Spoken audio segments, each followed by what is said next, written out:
BFM Business, BFM Crypto, le club. Amaury de Tonquédec. Bonjour à tous, c'est le club BFM Crypto. Merci d'être avec nous. Un club BFM Crypto particulier aujourd'hui, comme tous les jours d'ailleurs, mais parce que thématique. Deux grandes questions, on va se poser deux grandes questions. La refonte du système monétaire international, quel rôle Bitcoin joue dedans ou pourrait jouer à l'avenir? On en parlera dans quelques instants avec Théo Maugenet. Bonjour Théo, General Manager Europe chez Bull Bitcoin. Et puis, Bitcoin en 2025. Est-ce que ce sera le cycle des institutionnels? Il se passe plein de choses. On a beaucoup de choses à dire avec Lilian Aliaga. Bonjour Lilian, cofondateur de Hawk Research. Théo, je propose qu'on commence tout de suite avec vous pour planter un petit peu le décor, parce que c'est quand même une vaste question qu'on se pose aujourd'hui, le rôle quand même de Bitcoin dans la refonte du système monétaire international, carrément. Pour commencer, pour vous, le Bitcoin a un rôle à jouer dedans. Ce que vous nous dites, c'est qu'il y a un nouveau système monétaire informel qui s'est créé en 1994. Est-ce que vous pouvez nous expliquer, qu'on repose un petit peu les bases pour arriver jusqu'à aujourd'hui? Oui, bien sûr. En général, quand on parle des systèmes monétaires, on a en tête Bretton Woods, il y a des accords, tout le monde sait les nommer, etc. Mais en fait, l'état du monde aujourd'hui a largement été la conséquence de ce qui s'est passé au début des années 90, notamment avec les dévaluations chinoises et d'autres monnaies asiatiques, qui a fait que, en fait, c'est devenu l'atelier du monde, chose que tout le monde connaît, mais c'est un phénomène qui a aussi un pendant financier, parce que tous les surplus économiques qu'ont obtenus les pays asiatiques, au premier rang desquels la Chine, sont venus s'investir dans nos titres de dette obligataires, ceux émis par nos États, ce qui a créé une baisse durable des taux d'intérêt pendant des années et qui a eu ses conséquences financières aussi en Occident. Donc des choses qu'on connaît bien, notamment la tertiarisation de nos économies, beaucoup d'ingénierie financière, un surendettement de la part du secteur privé comme du secteur public. Et depuis les remontées de l'inflation qui ont eu lieu suite aux mesures prises durant le Covid, se posent beaucoup de questions vis-à-vis de la soutenabilité de ces dettes. Et beaucoup des détenteurs de ces dettes, donc les pays asiatiques en question, ont commencé déjà à les remettre sur le marché avant cet épisode-là. Mais ça s'accélère aujourd'hui et on voit bien qu'il y a un ordre mondial qui se fracture entre d'un côté un bloc, on va dire mené par ce qu'on appelle les BRICS habituellement, et de l'autre côté l'Occident. Et il y a effectivement beaucoup de discussions entre ces pays qui constituent les BRICS pour s'affranchir du dollar, s'affranchir des monnaies européennes et essayer de reformer un nouvel ordre monétaire. Alors effectivement, peut-être avant de parler du Bitcoin, du rôle que pourrait avoir le Bitcoin, effectivement là on parle des années, vous parliez à l'instant des années 90, il n'y avait pas le Bitcoin, il est apparu en 2009 sur le marché. Avant il n'y avait pas ça. Pour comprendre un petit peu ce qui se passe aujourd'hui, c'est quoi l'enjeu aujourd'hui? C'est qu'il y a une surreprésentation du dollar dans l'économie mondiale. Quelles sont un petit peu les forces en présence et voilà, qu'est-ce qui se passe en termes tout simplement de si on devait parler un petit peu de comment ça marche un petit peu les monnaies à l'échelle internationale aujourd'hui, si on devait faire un peu une carte de tout ça? Oui, alors les États-Unis aujourd'hui représentent environ 20% du PIB mondial, mais l'essentiel des échanges internationaux sont effectués en dollars. Au même titre que c'est plus commode pour nous d'échanger avec la même monnaie ici en France, à l'échelle du commerce international, c'est la même chose. Depuis la fin de la Seconde Guerre mondiale, tout le monde échange en dollars sur les marchés internationaux et jusque-là, ça posait de problème à personne. Sauf que des épisodes récents, comme par exemple la saisie des réserves russes après le déclenchement de la guerre en Ukraine, ont signalé au reste du monde que c'était plus si sûr de garder des dollars pour échanger à l'échelle internationale ou pour constituer des réserves nationales. Et donc, effectivement, ça pose une situation dans laquelle les pays, surtout quand ils ne sont pas alignés avec l'ordre occidental, sont obligés de chercher des solutions. Il y a deux solutions de choix. L'or, qui a toujours été cette espèce d'étalon qu'on pouvait utiliser pour échanger à l'échelle internationale parce qu'il est neutre et pas politique, et un autre qui émerge, Bitcoin, et qui, à mon sens, est plus adapté aux besoins de l'économie moderne parce que numérique, plus facile à transporter, plus facile à vérifier, tout en ayant la même résistance à l'inflation et la même neutralité politique dont bénéficiait l'or. Voilà, alors c'est assez intéressant parce que dans cette émission, on parle souvent, surtout du Bitcoin, on parle de son côté réserve de valeur. On parle moins de son côté monnaie. On en a parlé effectivement, mais c'était moins le débat, là, en tout cas, dans les dernières semaines, dans les derniers mois. Vous, là, vous nous parlez quand même, Théo, plutôt du côté échange de valeur. C'est ça qui vous intéresse, c'est-à-dire que ce que vous dites, c'est aujourd'hui, quelqu'un qui n'a que du dollar, ça peut lui poser problème dans le cas de certains conflits géopolitiques, internationaux. Et là, le Bitcoin peut être une réponse parce que plus facile à échanger que l'or, c'est ça ? Bien sûr, parce que dans ce monde qui se fracture, ça impose plein de sanctions, plein de barrières, on va dire, aux échanges. Et effectivement, dans la mesure où Bitcoin bénéficie de cette qualité de résistance à la censure, n'a pas besoin d'intermédiaires pour être échangé, etc., ça permet à des entreprises ou des entités souveraines de pouvoir commercer là où elles ne peuvent pas forcément le faire, en passant par des systèmes d'échange traditionnels comme SWIFT, par exemple, qui est contrôlé assez directement par les Américains. Nous, on a SEPA en Europe, mais qui est aussi contrôlé par les banques et la puissance publique. Si vous voulez, par exemple, échanger avec des entreprises russes ou avec des entreprises iraniennes ou avec d'autres pays qui sont sous sanctions, Bitcoin devient une alternative. Donc Bitcoin, là, aujourd'hui, on peut vraiment le voir comme une sorte d'outil complètement neutre. On peut dire que Bitcoin est complètement neutre aujourd'hui. Que Bitcoin est apolitique et qu'il n'y a pas de que c'est un outil à une sorte de bien commun au service de tous. C'est ça. Dans les milieux Bitcoin, souvent on dit que Bitcoin c'est la monnaie des ennemis. Parce qu'il n'est pas politique, parce qu'il est vérifiable, parce que tout est auditable sur la blockchain, finalement, vous avez besoin de faire confiance à personne pour l'utiliser, et donc pas à la contrepartie avec laquelle vous allez entrer en relation commerciale, à l'inverse de nos monnaies traditionnelles, qui imposent beaucoup de confiance. Et donc, effectivement, ça devient un outil qui permet de restaurer des mécanismes d'échange là où la confiance s'est dissipée. Donc, monnaie des ennemis, quand on dit monnaie des ennemis, c'est par rapport au fait qu'il n'y a pas besoin de tiers de confiance, finalement, et que, du coup, il n'y a pas de mauvaise surprise, entre guillemets, en cas de transaction ou d'échange. Exactement, mais au même titre que l'or, par exemple, a joué ce rôle pendant la guerre froide, où il y avait quand même beaucoup de barrières au commerce entre le bloc communiste et les pays capitalistes, mais il y a quand même de l'or qui circulait d'un pays à l'autre, parce qu'il y avait aussi des échanges à sous-tendre. Et justement, est-ce qu'on observe aujourd'hui que, tout simplement, est-ce qu'on pourrait arriver un jour au fait que le Bitcoin, entre guillemets, remplace l'or, justement dans ce rôle à la fois de réserve de valeur et à la fois d'échange de valeur. Est-ce que déjà aujourd'hui, on observe que le Bitcoin grappille un petit peu des parts de marché de l'or ? Alors, on observe ça. Ceci étant, ce qu'on observe surtout depuis quelques années, c'est qu'ils ont tendance à monter ensemble et que beaucoup d'investisseurs les associent dans un portefeuille parce qu'ils ont des caractéristiques différentes qui peuvent se combiner très bien dans un portefeuille financier.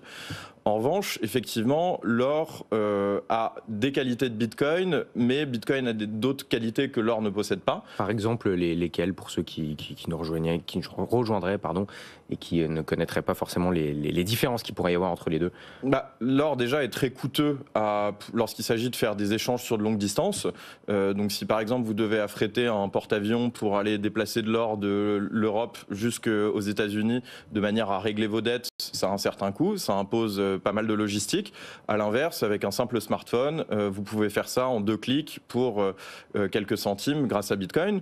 Également, l'or n'est pas si évident à auditer. C'est très difficile, personne ne peut dire combien il y a de réserves d'or dans les coffres des banques, sous la surface de la croûte terrestre, etc. Également, il est assez difficile à vérifier. On a eu quelques cas ces dernières années de réserves d'or où il s'est avéré qu'elles étaient en fait constituées de tungstène mélangé avec de l'or, etc. Donc il faut faire des tests chimiques et il faut des infrastructures assez lourdes pour pouvoir vérifier donc un tiers de teneur d'or, donc un tiers de confiance. Et enfin, la dernière chose qui est assez importante, c'est que l'or est relativement rare. C'est le métal précieux le plus rare sous la croûte terrestre. C'est ce qui fait sa valeur à long terme. À l'inverse, j'ai vu une news passer récemment qu'on avait découvert des gisements de l'or en Chine, assez importants. Vous n'allez pas découvrir de nouveaux gisements de Bitcoin parce que son émission est programmée par le protocole lui-même. Donc on sait exactement combien il y en aura au maximum en circulation à n'importe quel moment dans le temps, et ce, jusque dans le futur. Et donc vous avez une garantie de résistance contre l'inflation, contre la dévaluation monétaire qui est supérieure à celle qu'on peut obtenir avec l'or.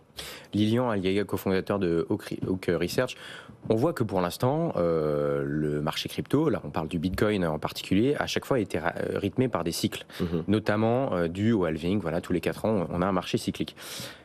Là, la question qu'on se pose, c'est à quoi va ressembler ce fameux cycle de l'année 2025, bon là qui a déjà commencé. Est-ce que ça ne va pas être, Lilian, le cycle des institutionnels ? Là, c'est un peu le thème qu'on va traiter aujourd'hui. Mais pour rebondir un petit peu sur ce que vient de dire Théo, c'est qu'il y a notamment, en parlant d'institutionnalisation du Bitcoin, une des propositions d'une sénatrice américaine, c'est de faire des réserves stratégiques en Bitcoin aux États-Unis. Donc ça, ce serait carrément un pas de géant si ça avait lieu. Et une de ces propositions, ce serait pour financer cet achat, de vendre de l'or pour acheter du Bitcoin. Donc ça revient sur la question que je posais.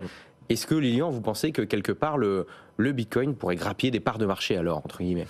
Alors, en fait, ce que je trouve particulièrement intéressant, c'est que depuis des années, on a un peu cette idée que Bitcoin pourrait être une réserve de valeur intéressante. On sait, on est convaincu qu'il en a la capacité, les fondamentaux, tout le comparatif qu'on a fait avec l'or à l'instant, c'est extrêmement intéressant. Mais jusqu'ici, bon, à part quelques entreprises, MicroStrategy, Tesla, à part des particuliers, on n'avait pas eu de vraie initiative gouvernementale de vouloir justement intégrer Bitcoin en tant que réserve dans leur trésorerie, etc. Et cette année 2024, je trouve que si on la regarde un petit peu en arrière, on se rend compte qu'il y a eu quand même beaucoup de nouveautés qui nous poussent à croire que justement 2025 pourrait être cette année du cycle des institutionnels. Je me souviens qu'en 2020-2021, on parlait du cycle des particuliers. C'est là où la majorité du grand public a découvert Bitcoin et a commencé à investir dans le marché des crypto-monnaies. Et on se disait à l'époque, est-ce qu'un jour on vivra un cycle des institutionnels? Est-ce que des États s'intéresseront à Bitcoin? Et depuis le début de l'année, avec l'arrivée des ETF Bitcoin Spot, on commence à avoir des entreprises qui s'y exposent. Et depuis l'élection de Donald Trump, on a effectivement les promesses qu'il avait faites au cours des derniers mois qui sont en train d'être tenues. Bon, notamment par exemple l'éviction de Gary Gensler à la tête de la SEC, mais celle-ci, celle dont vous avez parlé, c'était ce Bitcoin Act, donc une loi qui a été proposée par Cynthia Lummis, qui est sénatrice aux États-Unis, qui est justement donc d'intégrer une réserve nationale de Bitcoin pour les États-Unis et potentiellement de vendre une part de leur or pour le convertir en Bitcoin. Et ça, on n'en parle pas assez, mais c'est quand même un signal fort parce que, évidemment, on n'a pas encore de confirmation, cette loi n'est pas encore passée, mais si elle venait à passer, on parle des États-Unis. Forcément, derrière, il y aurait un effet domino et d'autres pays songeraient à faire de même. Oui, parce que jusqu'à maintenant, c'est assez intéressant. Alors, le fait qu'il y ait des entreprises qui s'y intéressent et qui en achètent, qui le mettent dans leur trésorerie, c'est récent, mais c'est pas nouveau. Le fait qu'il y ait des États qui s'y intéressent, c'est récent, mais c'est pas nouveau. Il y a notamment le Salvador en 2021, mais souvent les détracteurs disaient de manière un peu hautaine, oui, mais c'est le Salvador. Et là, finalement, ce serait quand même les États-Unis qui pourraient y arriver. Et on peut plus dire, ouais, mais c'est les États-Unis, parce que c'est la première puissance mondiale. Théo Maugenet, si jamais on arrive à ça, c'est quoi votre regard là-dessus? Parce que vous nous dites, Bitcoin est apolitique, Bitcoin est complètement neutre. Si jamais certains pays commencent à essayer de l'approprier, entre guillemets, de l'utiliser, pour vous, est-ce que c'est une bonne chose? Parce que tout simplement, Bitcoin est utilisé et utilisé par qui veut, ou alors il y a un risque que certains États s'approprient tout simplement cette technologie? Alors, il y a effectivement beaucoup de choses qui bougent en ce moment, et Lilian l'a très bien résumé. Et effectivement, aujourd'hui, comme vous l'avez dit, on ne peut pas dire les États-Unis, c'est le Salvador. Par contre, en revanche, il y a aussi beaucoup de commentateurs qui nous disent c'est Trump, parce qu'il est beaucoup discrédité souvent.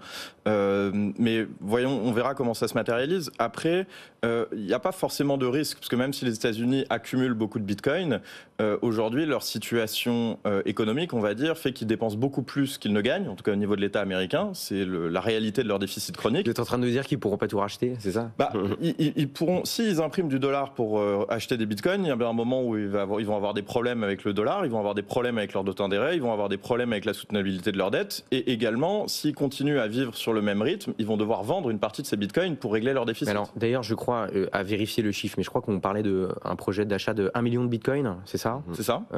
Ça représente combien de la supply totale? De la supply émise aujourd'hui, environ 5%. Après, si on prend en compte les estimations de coins dont on a perdu l'accès, ça représenterait même jusqu'à 7 ou 8%.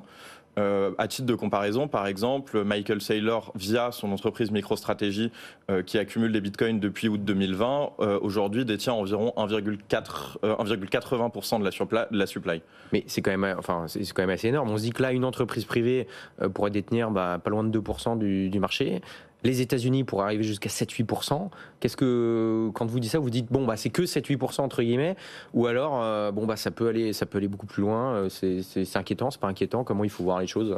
C'est pas forcément inquiétant parce que ça ne confère pas de contrôle sur le réseau Bitcoin à ses détenteurs. C'est-à-dire que même si le plan dont on parle était exécuté, ça ne veut pas dire que le gouvernement américain aurait le pouvoir de changer les règles de Bitcoin, la manière dont il fonctionne.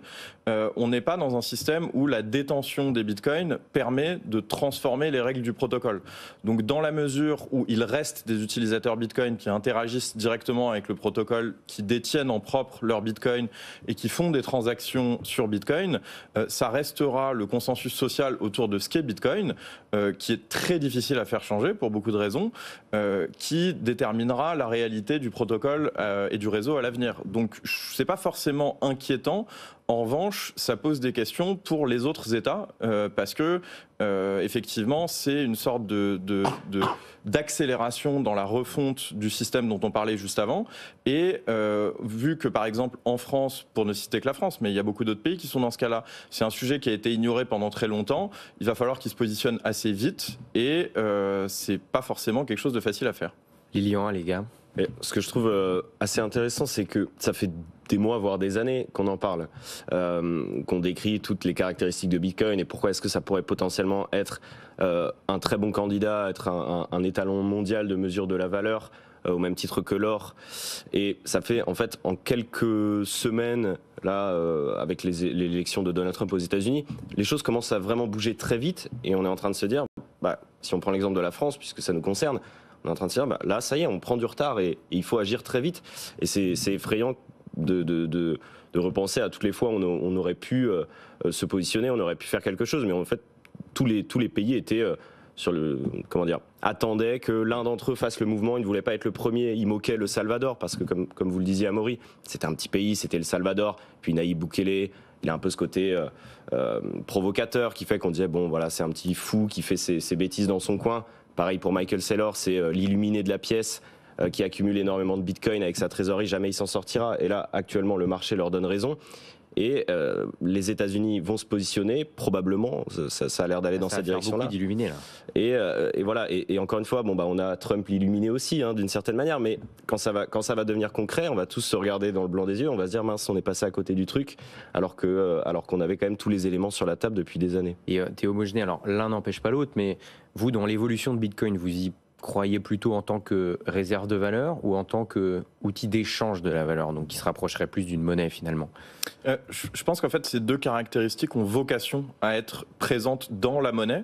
Seulement, effectivement, on vit depuis 1971 dans un système monétaire complètement inédit dans l'histoire humaine, qui est dit purement fiat, c'est-à-dire que les monnaies qu'on a l'habitude d'utiliser, l'euro, le dollar, etc., ne sont garanties par aucun actif de réserve. Auparavant, ça a été l'or, et souvent dans l'histoire humaine, ça a été des métaux précieux. Mais aujourd'hui, on est dans un système où en fait la monnaie est basée sur les obligations des États, sur leurs dettes, et donc on part du principe, parce que ces dettes ne cessent d'augmenter, les déficits ne cessent d'augmenter, donc la dévaluation de la monnaie ne cesse d'augmenter depuis 50 ans, que la monnaie ne devrait pas servir de réserve de valeur, avec toutes les conséquences néfastes que ça peut avoir.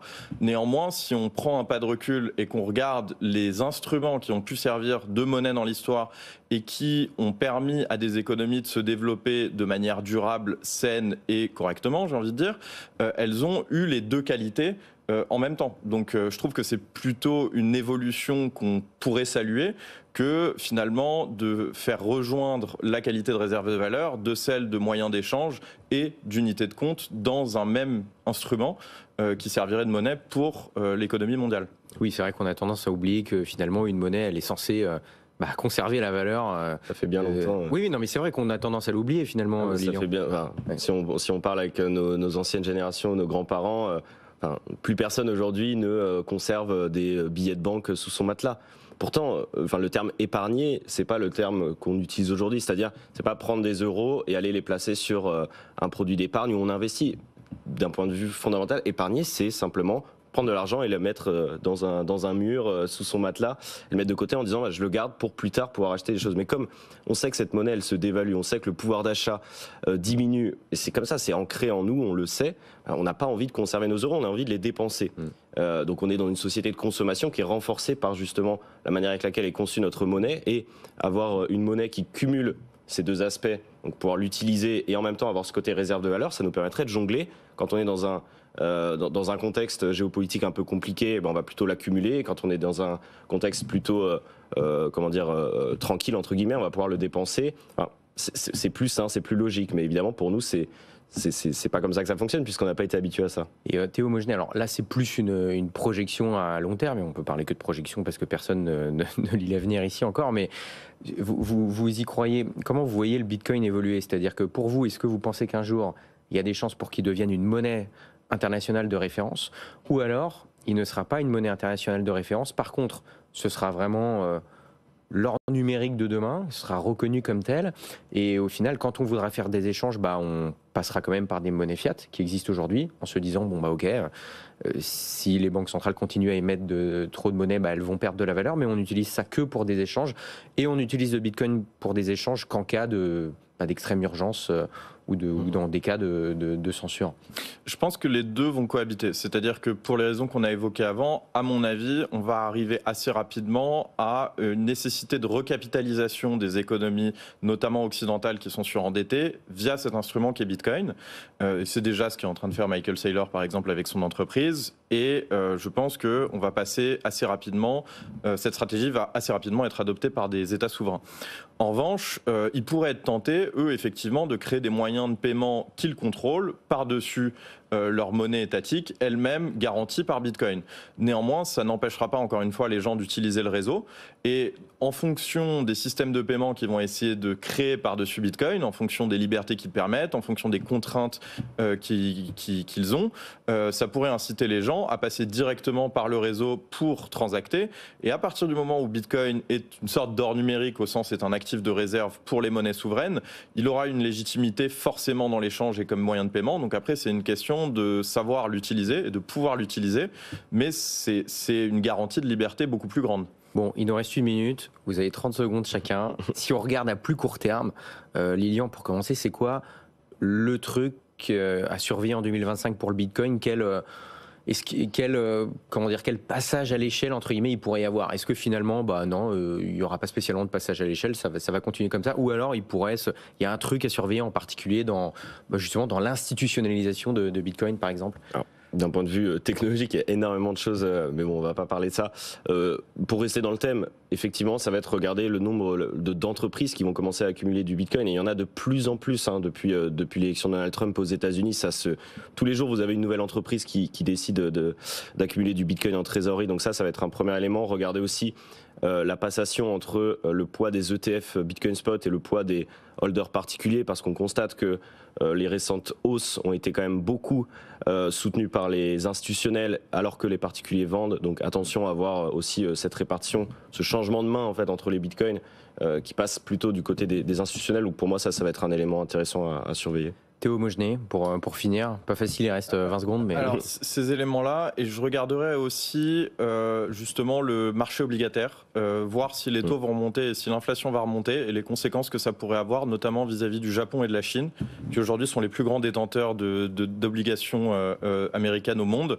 S'ils commencent à les vendre massivement, ça pourrait avoir des ramifications qui vont accélérer tous les mouvements dont on parle depuis tout à l'heure. Ok, bon, évidemment, on surveillera tout ça sur BFM Crypto. Merci beaucoup d'avoir été avec nous, Théo Mogenet, General Manager Europe chez Bull Bitcoin, et Lilian Aliaga, cofondateur de Hawk Research. Merci d'avoir été avec nous. Rendez-vous demain 15h. BFM Business, BFM Crypto, le club.